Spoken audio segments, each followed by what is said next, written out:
Unfiltered, where self-awareness, growth, and setting boundaries all come together. Today, we're talking about what it means to be, in Vasavi Kumar's words, unfuckwithable. Spoiler alert, it's not about being unbothered.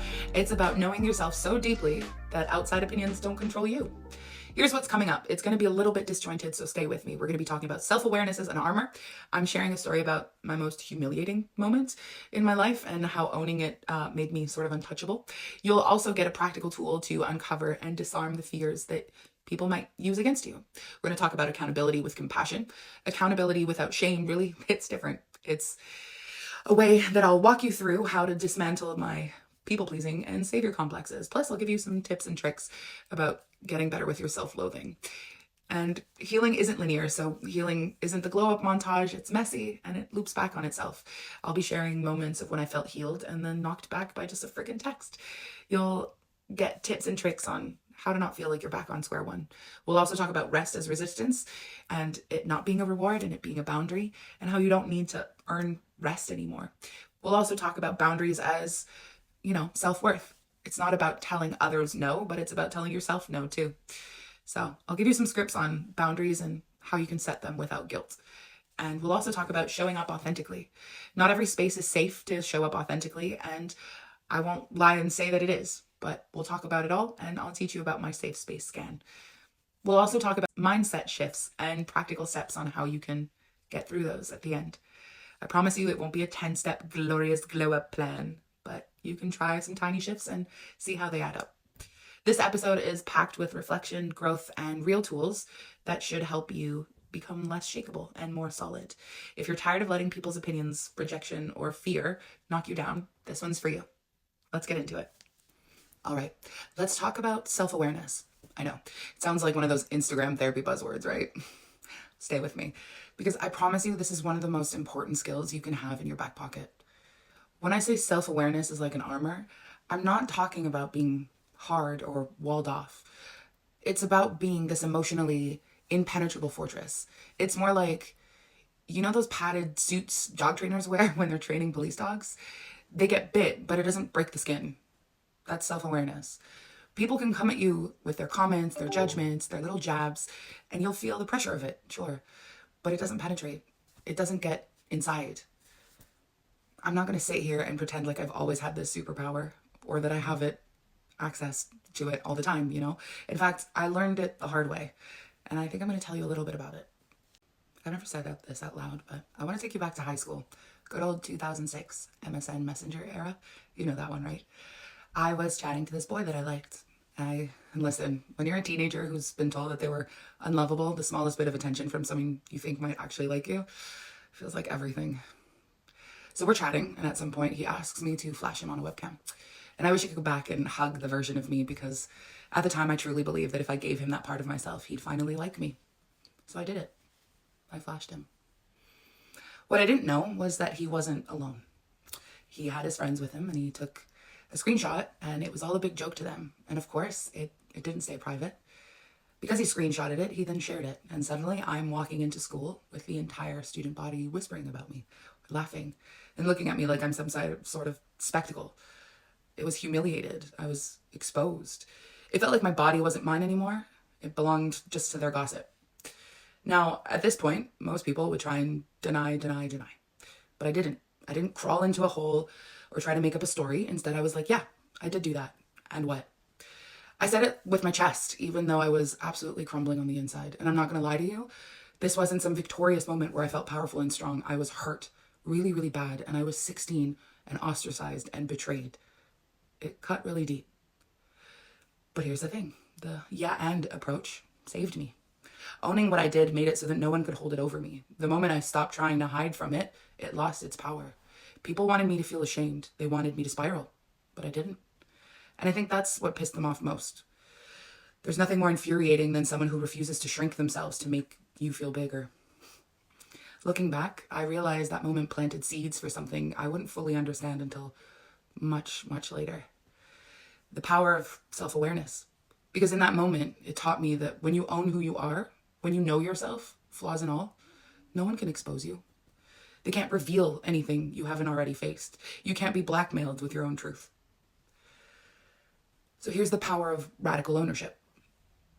That's what self-awareness is, really, right? It's radical ownership. It's meeting every version of yourself, your kind self, your messy self, your made a terrible decision 45 times self. You saying, yeah, I see you, I know you, and I'm still worthy. You know how people always say, what's your biggest fear? For a lot of people, it's being exposed. We're terrified that someone's going to call us out, drag us, and spotlight that one thing we secretly hate about ourselves. But here's a wild idea. What if you just knew all those things about yourself already? What if you had receipts on your own insecurities? Suddenly there's no gotcha moment, right? You've already read the plot twist. For me, that self-awareness doesn't mean I don't have insecurities. Far from it. I definitely have insecurities. I still battle with the, am I doing enough? Am I worthy enough? All the time. But the difference is, I'm no longer at war with myself. I've learned to say, yeah, I see you. You're just one part of me. And that makes it so much easier to bounce back. I want to be clear though, self-awareness isn't a one and done situation. It's not like you journal one time and then suddenly you're Buddha. You know, self-awareness is something you revisit constantly. It's a daily practice, a daily check-in. Am I acting from fear or love today? Why am I so triggered by this one person's comment? It's an ongoing process of noticing yourself in real time and getting curious, not judgmental. All right, let's make this practical because I want you to actually do something with this. So here's the exercise. Step 1, take out your phone, your notes app, a journal, whatever works for you. Step 2, write this question at the top of the page. What am I most afraid people will find out about me? Step 3, answer it. Don't overthink it. Whatever comes first in your mind is usually the real answer. It might be, I'm bad with money, or I'm afraid people will think I'm boring, or I'm scared they'll think I'm stupid. Write it all down, every single one. Step 4, next to each one of these, write this. Is this something I already know about myself? If the answer is yes, boom, you've already found a moment of self-awareness. You already know this about yourself. You can't be exposed. No one can reveal you to you.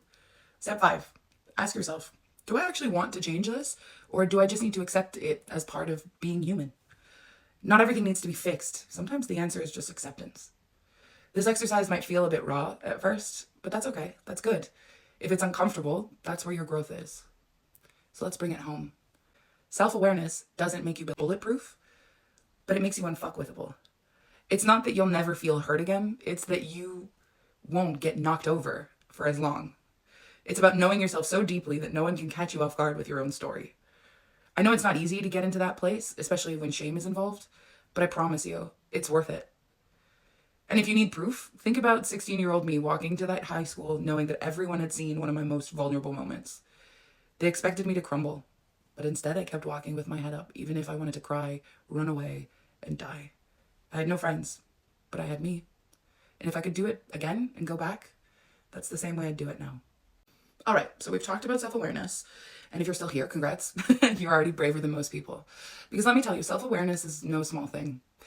But now that you've got this beautiful shiny mirror to see yourself clearly in, what's next? Accountability. Wah, wah, wah. I know. Accountability, again, sounds one of those words from HR people keep saying during your team building exercise, like motivation and circling back. I promise you though, it's not about blame or punishment. True accountability is about being able to say, yeah, I did that, without immediately spiraling into shame or defensiveness. It's about acknowledging your impact on yourself, on other people, on your relationships, without hating yourself over it. Here's the kicker. Most of us were taught to associate accountability with shame. You mess up and suddenly it's, I'm the worst person alive. No, guilt says, I made a mistake. Shame says, I am a mistake. One of those is helpful and the other will have you on the bathroom floor at 2 a.m. spiraling over a mistake you made in 2008. Been there multiple times. Look, accountability is about taking responsibility without adding self-hatred to your plate. And look, I've had to learn this the hard way, so let me tell you a story. So for a long time, I really thought I was a good person because I was always doing the most for people. I was that friend, the one you call at 2 a.m., the one who would drop everything for you, the one who would try and fix your entire life if you so much as sneezed wrong. I thought, this is who I am. I'm the fixer, the helper, the reliable one. And I wore that badge with pride. But you know what I realized something early last year or middle of last year? I wasn't being helpful. I was low-key being controlling. I know that one stung for me too. But it's true. People-pleasing is not just about being nice. It's also about trying to control how people see you. And my helping wasn't always about love. Sometimes it was about being seen as a good person, and it was about earning my worth. The realization hit me like a truck. I saw this pattern play out in my friendships, with my family, my relationships, and I had to sit with it. I had to admit that my good intentions weren't always so pure. Sometimes I just wanted to feel needed, and sometimes being needed felt like being loved. Wow, that one stings every time I say it out loud.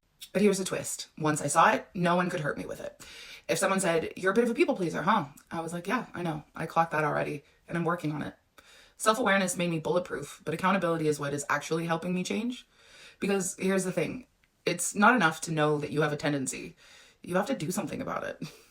So I started practicing what I like to call the satellite delay call.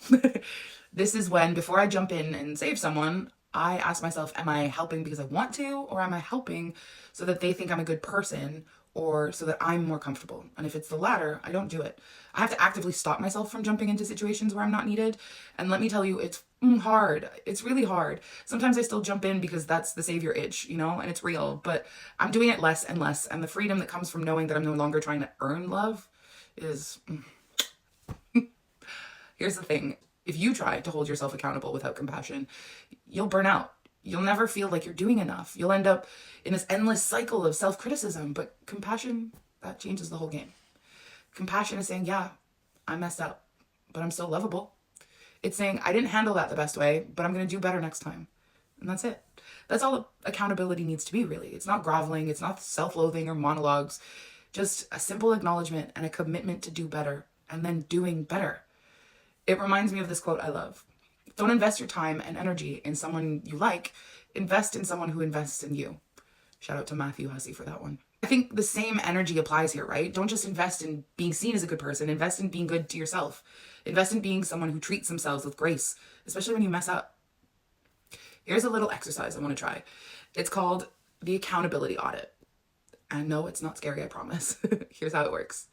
Step 1, think of a moment recently where you felt uncomfortable, like maybe you overstepped or lashed out, or you felt off after something happened. Write down what happened, but here's a twist. Write it without using words like good or bad. Just describe the event like a journalist. No emotions, just facts. For example, I agreed to help my friend with their project even though I was exhausted. I felt resentful later because I had no energy because of my own work. And then step 3, ask yourself, what role did I play in this? Be honest, but be gentle. For example, I said yes because I don't want them to think I was selfish. Now, step 4, ask yourself, if I had to do this again, how would I handle it differently? For example, next time, I'm going to pause before I say yes and ask myself if I actually have the capacity. That's it. No groveling, no shame spirals, just reflection and action. Look, accountability is not a punishment. It's not about being good or bad. It's about being honest with yourself and deciding, what kind of a person do I want to be moving forward? It's like playing a video game and realizing, oh, I've been pressing the wrong button. And now you're like, cool, I just have to press this one the next time. That's all it is. And I'm not perfect at this. I still catch myself slipping into these savior complex behaviors sometimes. I still find myself people pleasing or trying to fix things that aren't mine to fix. But now I see it happening in real time. And when I see it, I get to choose differently. And sometimes I don't, but that's all about growth, right? And that's the gift of accountability. It's not about getting it right 100% of the time. It's about being aware enough to catch yourself when you don't. It's showing yourself enough compassion to do better next time. All right, we've covered a lot. We've gone into savior complexes and self-compassion, and hopefully you're still here. So I know the world loves a good checklist, a 5-step program, a congratulations, you're healed moment. But I wish I could give you that but really I'm just here to tell you that healing just isn't linear. I know. No one wants to hear that. We want to progress and have it look straight and upward and lovely, and it's not the reality. Healing looks more like toddlers scribbling on a piece of paper, then going onto the wall and doing loops, backtracks, circles, spirals. Maybe sometimes it looks like a dragon if you squint. The reason I'm bringing this up is because so many of us feel like failures because we've had a setback. You're doing your healing work and you're feeling really good, and then suddenly, bam, you're crying in your car because the barista gave you oat milk instead of almond milk. And you're like, I guess I'm not as healed as I thought I was. But listen to me, that moment doesn't erase all the hard work you've been doing. Let me tell you about the time I thought I was over my issues with rejection. I'd done the therapy, I've had the breakthroughs, I've read all the books. I was feeling good, yay, look at me, I'm so emotionally evolved, so mature. Nobody can touch me. Then one day, a friend of mine didn't text back. That's it. That's all it took. I sent a text, they didn't respond, and then suddenly my inner teenager was like, they hate you, you're annoying, everyone's tired of you, might as well move into a cave and die. I'm spiraling, right? Questioning my entire personality, wondering if I should have made fewer exclamation points at the end of my text. It's silly. This is a part where the old me would have gotten stuck in this like shame cycle. Why am I still like this? I thought like I'd healed already. What's wrong with me? But here's the thing, self-awareness and accountability came in to save the day. I had to remind myself that like, hey, this isn't proof that you failed. It's proof that you're human. Healing isn't about never being triggered. It's about how quickly you notice the trigger and how you respond to it. So have a meltdown, but then, shake yourself off. I realized that just because I'd grown didn't mean I didn't feel the rejection, It just meant that I knew how to talk myself through it. Instead of spiraling for 3 days, I sat there for 30 minutes and then, oh, look, he texted back and I was fine again. Growth. So here's a hot take for you. There's no such thing as being healed. We love to think that one day we'll cross the finish line of this healing thing and we'll finally be free of all of the shit we had to go through. It's not really how that works though, is it? But at least you'll be better equipped. Think of it like video games. You might be on level 10 of your healing journey now, but guess what? Life is constantly updating the game. New levels, new bosses, new challenges. Just because you beat the anxiety boss at level 7 doesn't mean he's not going to pop back at level 12 with some like new crazy move, and you might fumble. But the difference is you've got more skills now and you've seen him before. So you know some of his tricks. The goal isn't to become this flawless, unbothered robot. The goal is to be better at recognizing when you're in the spiral and learning how to pull yourself out of it. And that's a forever practice. There's no finish line, where you get a gold medal that says, congratulations, you're healed. It's more like, congratulations, you're self-aware. And self-awareness is honestly the best prize you could get. Let's do some practical things again. I'm not just going to leave you hanging with this like philosophizing I've been doing. I want to give you some tools that you can use the next time you feel, like you're back at square one. You're, spoiler alert, not back at square one, but it probably feels like you are. And that's valid. Here's a quick exercise I like to call the 3-2-1 check-in. It's pretty simple, but it's effective. So step 1, name 3 things you've done recently to show that you're not the person you used to be. For example, I didn't apologize for existing when I asked for what I needed. Or I set a boundary with my mom and I didn't feel guilty. Or I asked for help without spiraling into shame. Step 2, name 2 things that you're currently working on. These can be big or small. So for example, I'm working on not people pleasing. Or I'm learning to pause before I react. Step 3, name 1 thing you need to hear right now. This is where you get to parent yourself. What do you need to hear in this moment? For example, this feeling is temporary. Or 1 step back doesn't erase all my progress. Or you're doing fine. Seriously, you're fine. This exercise is simple, but it reminds you that you're not actually where you started. And that's great. You have more tools, more wisdom, more skills than you think. You are not failing if you still get triggered. You're not failing if you feel like you're back at square one. You're never at square one. Healing isn't linear. It's cyclical. It's a loop. It's like a toddler scribbling on a wall. Here's how you know that you're growing. You respond faster. You catch yourself mid-spiral instead of after the spiral. You apologize more thoughtfully. You see your own patterns before someone has to point them out. That's growth, babe. Not the glow-up montage, not the I'm healed t-shirt. It's those tiny, unsexy wins that no one sees but you. So the next time you catch yourself thinking, I thought I was over this, I want you to pause and ask yourself, am I handling this better than I would have last year? Is this a moment where I can show myself compassion instead of criticism? Am I allowed to be human right now? The answer is yes, by the way. All right, it's time we have to talk about boundaries. Don't roll your eyes at me. I know you've heard the word 1,000 times on TikTok, therapy, Twitter, every self-help book since 2015, but hear me out, because I'm about to flip the way you think about boundaries, hopefully. Most people think about boundaries as these hard, unbreakable walls, like don't text me after 9 p.m. or don't talk to me like that. And I'm sure sometimes it is that clear, but I also want you to think of boundaries a little bit differently. Boundaries are less like walls and more like rules of engagement. They're about how people can interact with you, about protecting your peace, your energy, your sense of self.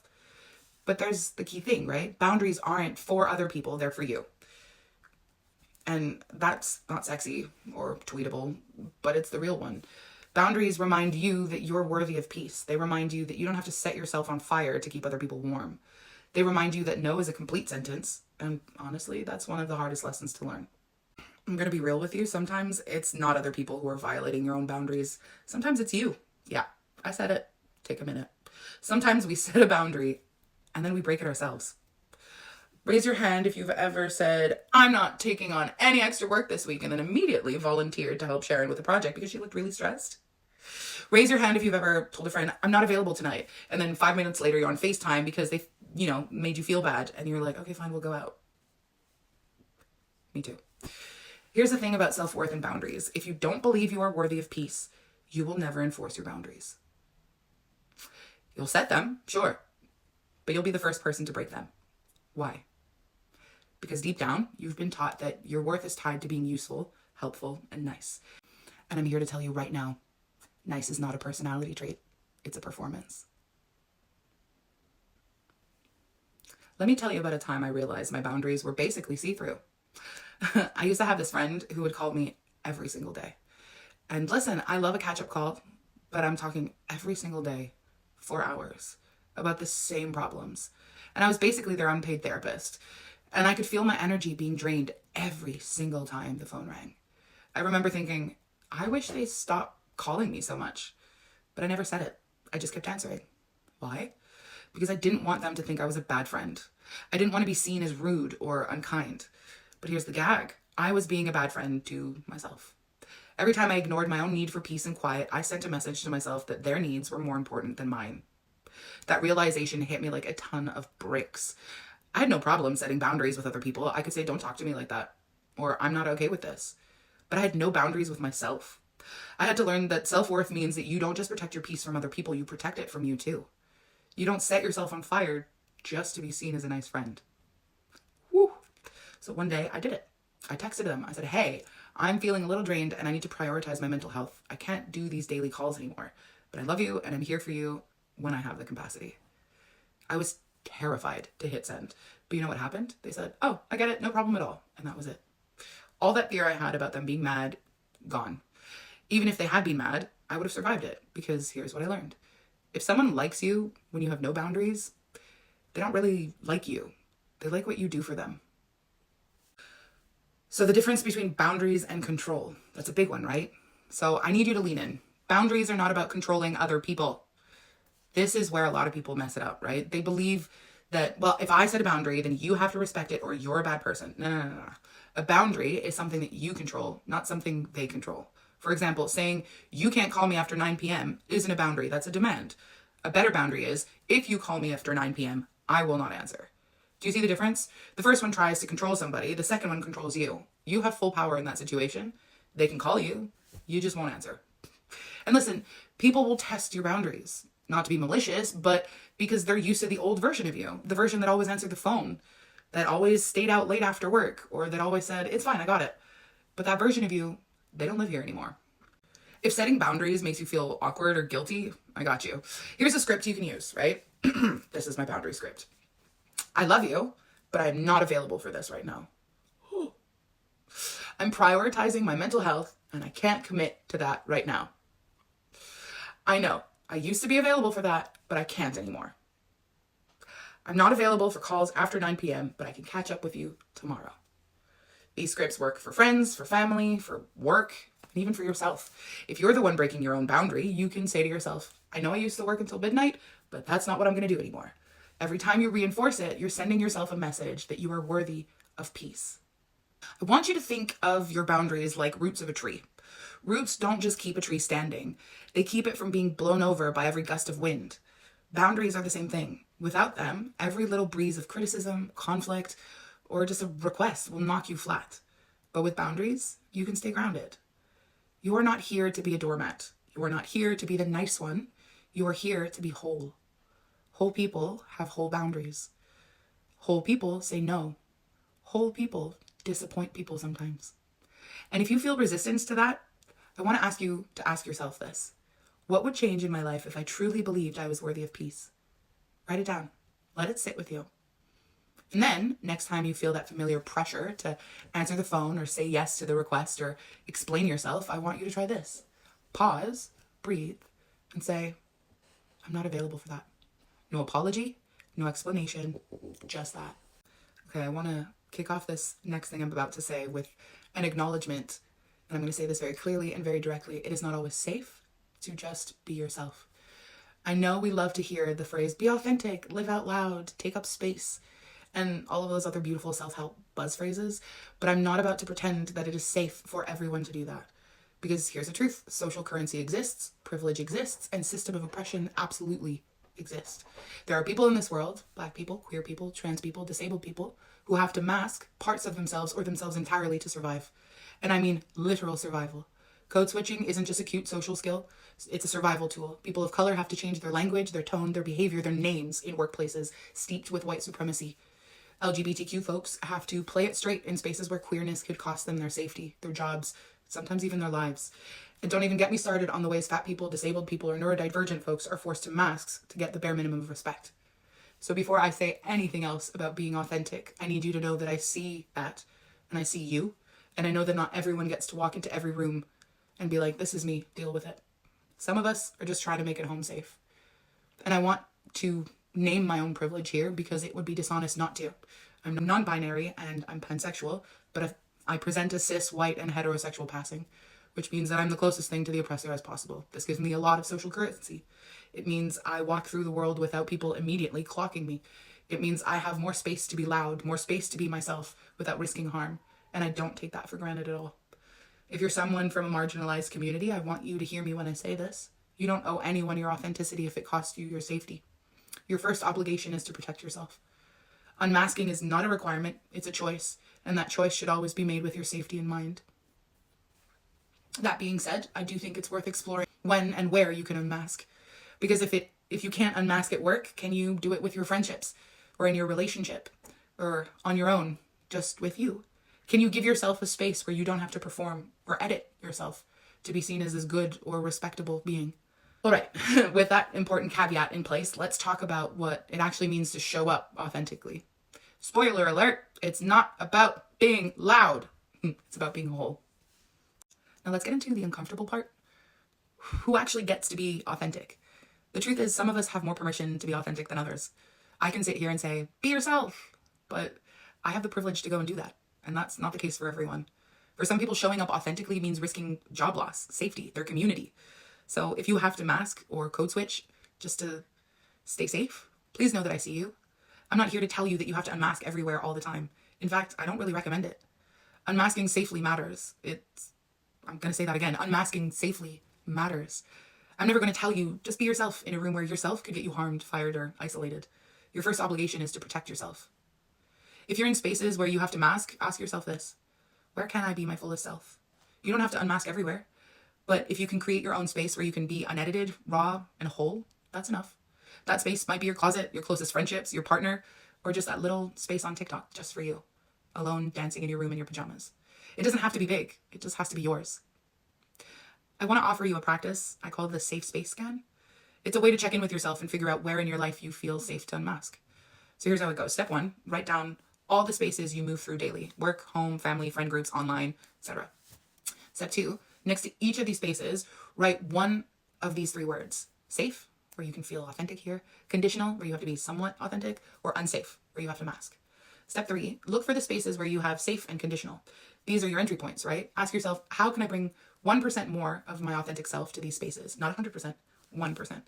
Maybe it's sharing a little bit more about my own truth with a friend. Maybe it's asking for what I actually need from my partner, or, just what you need at work. Just 1%. Nobody can hurt you with your own story if you own it first. And nobody can take your authenticity if you create the space where it's safe to exist. If you have to mask at work or in certain social spaces, it doesn't mean you're failing at being authentic. It means you're being smart about your safety and finding places where you can take off your mask, even if it's just for yourself, because you deserve that one space where you don't have to edit yourself. And if you have the privilege of being able to unmask, use it to dismantle the systems that make masking necessary in the first place. If you have privilege, don't just take up space, make space. Authenticity isn't just about being brave, it's about being free. And freedom, that's the whole point. Look, we've covered a lot in this episode, and I've tried to extend it a little bit. We've talked about self-awareness and accountability, healing, rest, boundaries, and authenticity. That's a full plate. And if you're here thinking, okay, cool, but what do I actually do with all of this? I got you. This is all about action now. But here's where I need you to pause for a second, maybe.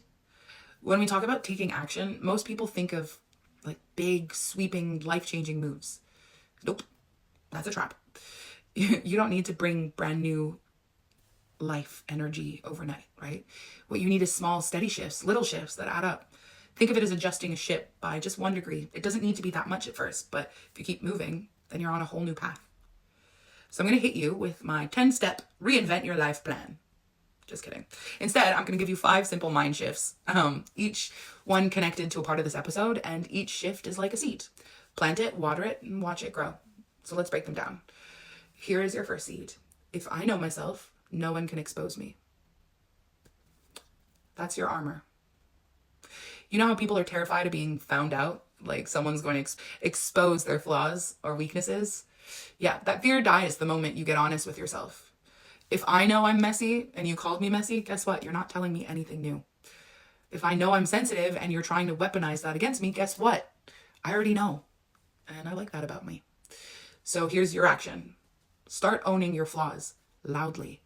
Write them down, say them out loud, look at them, get to know them.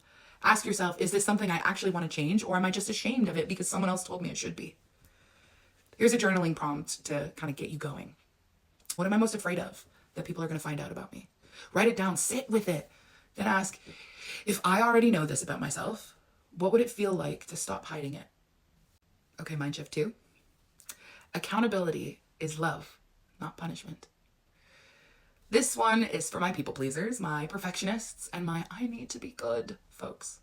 Listen to me. Accountability is not a punishment. It's a love language. When you hold yourself accountable, you are not punishing yourself for being imperfect. You're giving yourself the gift of growth. Imagine having a best friend who's trying to quit self-sabotage. You'd hype them up, you'd encourage them, and remind them that messing up doesn't mean starting over. Do that for yourself. Accountability isn't, you messed up, so you're trash. It's, hey, you slipped up, but I love you, so let's try again. Here's your journaling prompt to go with that. What is one pattern that I want to shift, and how can I hold myself accountable with compassion? Notice I didn't say change everything overnight. I said shift. Small moves, babe. Small moves. Mind shift 3. Healing isn't linear, and that's okay. Can we let go of this fantasy that healing looks like a straight line from broken to fixed? Healing looks more like a spiral staircase. You'll loop back to the same spot, but each time you'll see it from a higher perspective. And just because you revisit your old wounds doesn't mean you're starting over. It just means you're still climbing. So here's the shift. Instead of asking, why am I back here? Ask, what's different this time? In your journal, think about what's something I thought I revealed and I'd healed, but has recently come back. How do I handle it differently this time? I bet you'll notice that you didn't spiral as long, or you noticed it sooner. And that's growth, babe. Rest is a boundary, not a reward. And that's 4. This one's simple, but it's hard to live by. Rest is not something you earn. It's something you need. If you're waiting for permission to rest, here it is. I am giving you permission. Rest. And there's different kinds of rest. So get to know that. Start scheduling your rest, right? It's not useless rest. It's a productive rest. No, it's like meal prepping. I'm not doing anything and I'm proud of it. Rest. Schedule it. Protect it like a meeting with the CEO of whatever company you want to work for. And here's your journaling prompt. What's one way I can protect myself and my rest this week? Write it down, schedule it, and if anyone asks why, just say, I have a meeting with peace. Mind shift 5, I can be authentic and safe. This one is big. Authenticity doesn't mean no mask, no fear, no shame, right? It means knowing where you can be your whole self and where you need to protect yourself. If you're in a space where you can't fully be authentic, that doesn't mean you're failing or you're wrong. It means you're being smart. So your action step is make sure you're doing your safe space scan. Make a list every space you go into and label it as safe, conditional, or unsafe. And your journaling prompt to go with that. Where in my life do I feel safe being my whole self? How can I create more spaces like that? Look, I know it's easy to feel overwhelmed with self-worth and self-work. And you might be thinking, how do I do all of this at once? Here's the thing though, you are already doing it. Because every time you catch yourself mid-spiral, every time you pause before people-pleasing, every time you say, actually, I'm tired and I'm going to rest, you are doing the work. You don't have to change everything all at once. You don't have to be perfectly healed by next Tuesday. Just pick one and shift. Just one. Maybe today you commit to owning your flaws. Maybe this week you hold yourself accountable with compassion. Maybe tonight you protect your rest. It doesn't matter which one you choose. Just choose one small shift. Here's what I want you to remember. You are already worthy. Not worthy once you're healed, and not worthy once you stop people pleasing. Right now, as you are, flaws, edges, ridges and bumps and all, you are whole. And if you ever forget that, I want you to come back to this episode and listen to it again. You are not broken, you are becoming. All right, I love you. Bye.